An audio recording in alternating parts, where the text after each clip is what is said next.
primera pregunta. Bien, me dan el gusto, Antonio, de saludar al jefe de gabinete Cafiero. ¿Cómo le va? Muy buenas noches. Pero por supuesto, Víctor Hugo. Saludalo tranquilo. Qué gusto, ¿cómo le va? Buenas noches. ¿Qué tal? Qué gusto, Víctor Hugo, bueno, y equipo.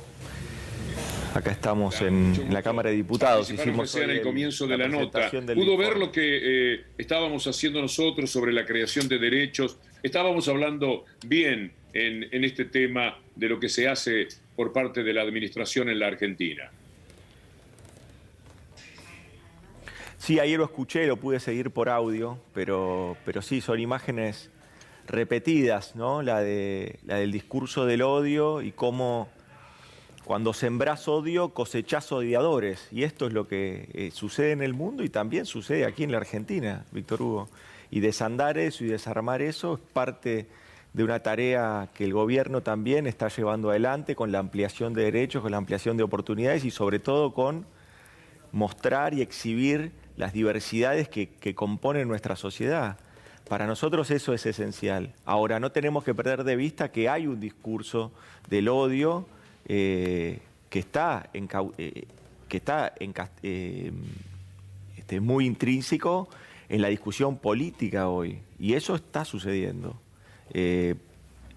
Cuando uno está permanentemente promoviendo violencia verbal, cuando uno permanentemente está promoviendo este discurso de odio, bueno, después terminan sucediendo cuestiones como las que ya vimos, solamente para repasar, de las primeras marchas que se hacían contra la cuarentena, allí mismo ya se agredió a periodistas.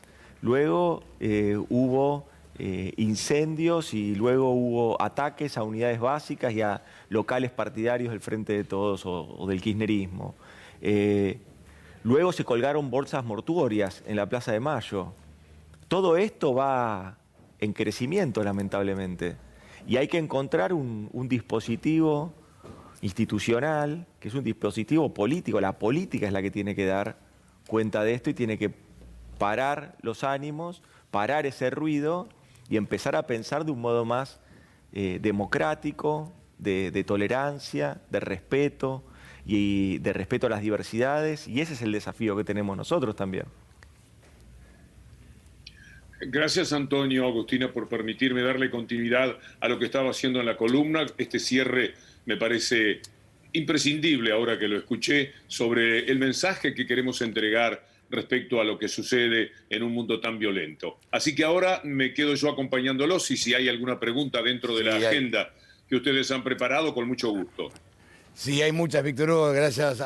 Un abrazo grande, querido amigo. Santiago, ¿cómo va aquí? Agustina Rivas, Antonio Fernández Llorente, el equipo del diario, saludamos. ¿Qué tal? ¿Cómo andan ahí en el piso? Bien, estábamos viendo los ejemplos, escuchamos parte del discurso de Máximo Kirchner y uno empezaba a pensar, en base a lo que dice Víctor Hugo, cómo a la sociedad se le intenta confundir. Yo escuchaba a un comunicador que hablaba de la jarra loca para describir a la combinación de vacunas. Entonces, todo este tipo de cosas a la sociedad que está con miedo, con expectativa de vacunarse, le genera un temor innecesario absoluto. Bueno, es que esto es lo que viene sucediendo también, ¿no? Hoy mismo había miembros de la oposición, diputados o diputadas de la oposición, que hacían planteos con respecto a la adquisición de vacunas cuando votaron en contra de la ley para que Argentina pueda comprar vacunas. O sea, ese nivel de incoherencia existe también en el entramado opositor, lamentablemente. Que no son todos, yo no quiero generalizar, pero son expresiones y esas expresiones confunden muchísimo una sociedad que ya de por sí está angustiada, cansada, tiene miedo. Si a eso le agregamos más angustia, más cansancio y más miedo como estrategia electoral, naturalmente que no vamos a poder construir ningún camino posible para salir de la pesadilla de la pandemia. Ese es el punto. Y parece que a veces la parte de la oposición se enfrasca ahí y no puede pensar para adelante. Hoy nosotros hicimos en nuestro informe, el informe 130 de la Jefatura de Gabinete, hoy respondimos más de 2.500 preguntas, muchas de ellas vinculadas lo que queríamos también exponer nosotros, a lo que hemos logrado en estos 18 meses de gestión, donde 15 fueron en pandemia. Sin embargo, hemos logrado, a partir de la recuperación económica, a partir de haber cuidado los ingresos de las familias, de haber cuidado el empleo, de haber cuidado a las pymes en el peor momento de cierre del año pasado, bueno, empezamos a ver también la recuperación de la industria, del comercio, de la construcción. Empezamos a, por ejemplo, hoy planteábamos 11 meses consecutivos de aumento del empleo industrial en nuestro país. Y eso lo hemos logrado ahora en pandemia. El crecimiento del 2,6% del PBI en el primer trimestre. Eso lo hemos logrado en pandemia. Y esas son las cosas importantes. Y esos son los datos fundamentales de que la Argentina está viendo con mucha esperanza y con mucha expectativa que la actividad económica se empieza a recuperar, y con mucha esperanza y con mucha expectativa que la campaña de vacunación siga avanzando y avanzando. Ahora, si bien dato mata relato, muchas veces pasa que el dato se invisibiliza en los medios hegemónicos. Entonces gana el relato. Es tremendo esto. Bueno, también eso es lo que tenemos que lograr, desactivar realmente. Que se discutan proyectos, que se discutan propuestas y que no se discutan la frase o el meme que se puede viralizar en el momento. Eso es para las redes sociales, eso es hacer política para las redes sociales. Nosotros tenemos que hacer política para la gente, no para las redes sociales. Cafiero, ¿cómo le va? Agustina Rivas lo saluda. Quiero preguntarle, a partir de la frase que usted dijo hace unos días, ¿no? Que Argentina no era ese país de M que todos nos quieren hacer creer. Hoy creo que a partir de ahí fue Cristian Ritondo quien lo tomó y dijo que, que estaban haciendo bolsa el país justamente. Veíamos más temprano aquí el expresidente Mauricio Macri por España defenestrando a la República Argentina, si tenemos alguna posibilidad de exponernos ante inversores sobre lo que pueda suceder, así nos presenta. E incluso hoy mismo también se acusaba al gobierno de no tener un plan económico, ¿no? Ya han pasado todos estos meses, recién explicaba lo de los 11 meses de crecimiento industrial, entre otras variables. ¿Cuál es la respuesta a lo que viene hacia adelante con respecto a esto del plan y de hacer bolsa el país? Con datos específicos, mirá, el primer trimestre la Argentina tuvo un aumento de la tasa de inversión del 14%. 14%, o sea, si la Argentina fuera ese país que están retratando, nadie invertiría en el país real, digamos, nadie invertiría. Y hay un aumento del 14% de la tasa de inversión. Eso es porque se ve que hay un rumbo, que es el rumbo adecuado, que es el rumbo donde se recuperan los salarios, se recupera el consumo, se recupera la góndola, la capacidad de venta, la capacidad de vender, y entonces ahí se estimula la inversión. Nadie invierte en un país donde no hay consumo. Nadie invierte en un país como fue la tasa de inversión, como se iba cayendo en las épocas de Macri. Nadie iba a invertir ahí, porque ahí era solamente timba financiera. En cambio nosotros, enfocándonos, a pesar de la pandemia, en un modelo de producción y de empleo, empieza a dar síntomas reales, y eso es lo real. Lo real es eso, la Argentina es eso. La Argentina es el país que está produciendo vacunas contra el coronavirus. La Argentina es el país que tiene científicos, científicas, tecnólogos, tecnólogas que están desarrollando una vacuna 100% en Argentina. Ese es el país real. Lo demás es seguir pisoteando la autoestima de los argentinos. ¿Con qué fin? Porque no es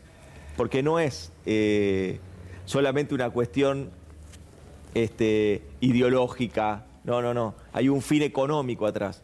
Cuando se pisotea la autoestima de un país es porque lo que estamos esperando es que venga otro con una receta a decirnos lo que tenemos que hacer.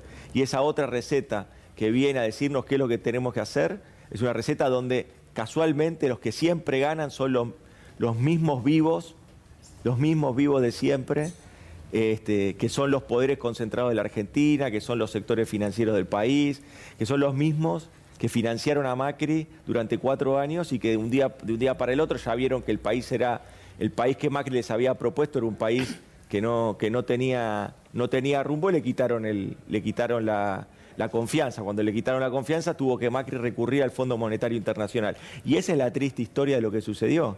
Ahora, Cuando nosotros con mucho esfuerzo, con mucha dedicación y con nuestras convicciones avanzamos en un modelo de producción, de empleo, de ciencia y tecnología que apuesta a continuar con una inversión pública que dinamice no solo la obra pública, sino también la construcción privada.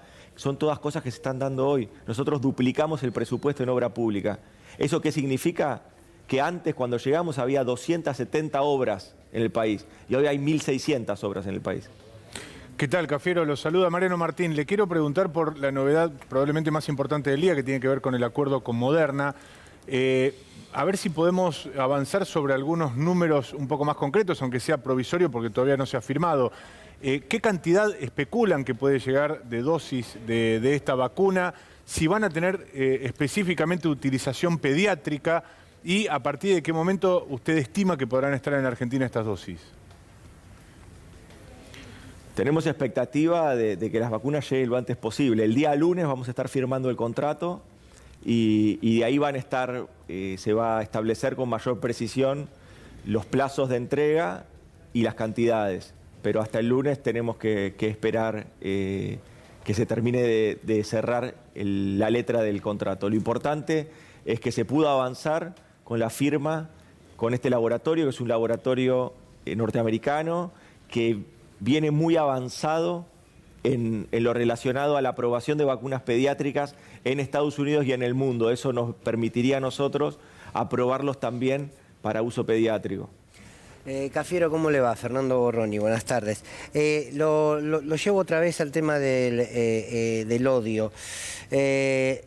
¿Cómo? Porque la descripción de lo que hace la oposición y de cómo multiplican el odio y de lo que han dejado cuando gobernaron, el país destruido que han dejado, creo que es un diagnóstico que ya todos tenemos claro, ¿no? Sobre todo ustedes que tienen que gestionar todos los días y la gente que ha sufrido esas consecuencias. Ahora, ¿cómo se enfrenta a ese discurso de odio? Porque le expreso una mirada para ver si la comparte o en todo caso no. Me parece que hay una política comunicacional del gobierno que no logra confrontar con ese odio, porque el gobierno ha hecho mucho, porque se ve con las vacunas, se ve con el IFE, se ve con el ATP, pero parece que no alcanza porque le falta una pata comunicacional que pueda confrontar contra ese discurso. ¿Usted lo ve así? ¿Cuál es el mensaje de estos tiempos para la sociedad que no sea el decir lo que Macri hizo, que ya lo sabemos porque lo hemos vivido? Y padecido.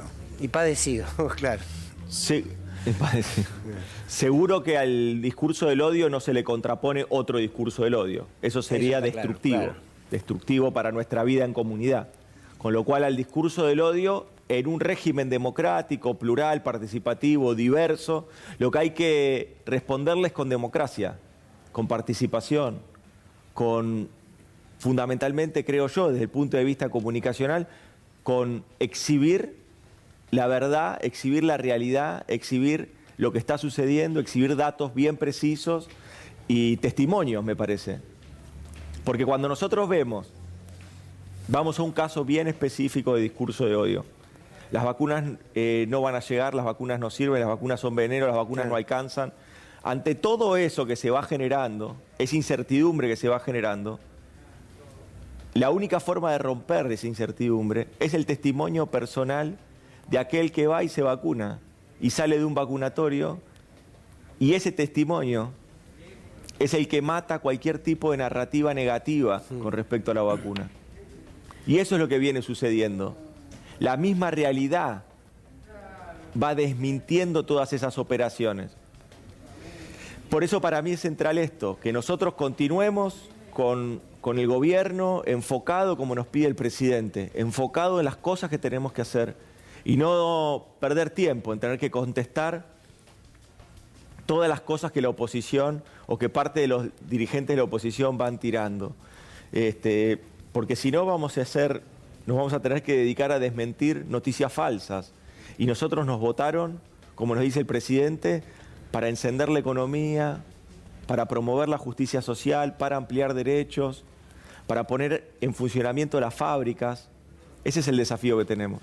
Cafiero, le pregunto la última por mi parte, a ver si podemos confirmar o no esta información respecto de lo que va a suceder con las restricciones vigentes en este momento. Si es cierto que se prorrogarán por el término de 4 semanas en esta ocasión, y sabemos que hay un debate sobre el cupo de las personas que pueden ingresar a través de las fronteras, ¿no? En los aviones, si se va a mantener finalmente en 600 o efectivamente se está analizando poder llegar a 1000 o 1200. Se está trabajando con las distintas áreas involucradas, con el Ministerio de Transporte, con Migraciones y con el Ministerio de Salud. Se está trabajando diferentes alternativas. Se vio un buen acatamiento con respecto a el aislamiento domiciliario que tienen que hacer aquellos que llegan al país y tienen un test negativo de coronavirus, pero tienen de todos modos que hacer ese aislamiento. Se vio en el muestreo y en el sondeo que hicimos un mayor acatamiento con respecto a esas normas, que era lo que más nos preocupaba, y después también una adaptación de todos los órganos de control provincial y jurisdiccional a la hora de hacer cumplir esta normativa. Así que tenemos distintos elementos como para poder evaluarlos, terminar de evaluarlos el día de hoy, y el día de mañana vamos a estar comunicando la norma. También el otro punto que es clave, me parece a mí, ministro, es saber qué capacidad de estructura hotelera tiene la Argentina para albergar la cantidad de pasajeros que quieren traer. Porque si llegan 25.000 juntos, todos que viven en Capital y GBA, ¿hay lugar para albergarlos y para controlarlos? Pues también el punto es este. No, efectivamente que lo que necesitamos es una coordinación entre las jurisdicciones. Y claro, eso es lo clave para poder llevar adelante todas las medidas de control que tenemos por delante. Si no, no se va a poder lograr. Lo que necesitamos ahí es que estén bien coordinados tanto las jurisdicciones provinciales como las jurisdicciones locales y la jurisdicción de la Ciudad de Buenos Aires, bien coordinado de cómo vamos a trabajar con aquellos que están regresando al país. Hoy tenemos una normativa que es bien específica. Aquel que llega tiene que venir con un test negativo. Luego, cuando baja del avión, se hace otro test, le tiene que dar negativo y ahí se puede ir a hacer el aislamiento en su casa, en su domicilio. Esa era la normativa siempre. Aquellos que que tenían un test positivo tenían que hacer el aislamiento en un hotel en la Ciudad de Buenos Aires. Eso funcionó por un tiempo y después esos controles realmente no se estaban llevando adelante con la vehemencia que necesitábamos para poder protegernos de las nuevas cepas y de las nuevas variantes. Entonces es por eso que nosotros tuvimos que tomar medidas relacionadas a restringir aún más los vuelos, traer menos pasajeros al país para de ese modo poder tener controles más precisos y de alguna manera reordenar los controles que tienen que hacer las provincias, la ciudad y los municipios. De acá para adelante, esa coordinación es central. Algunos van a hacer el aislamiento en hoteles y eso también tiene que estar bien coordinado. Ministro Santiago, muchísimas gracias, un fuerte abrazo, gracias. A usted.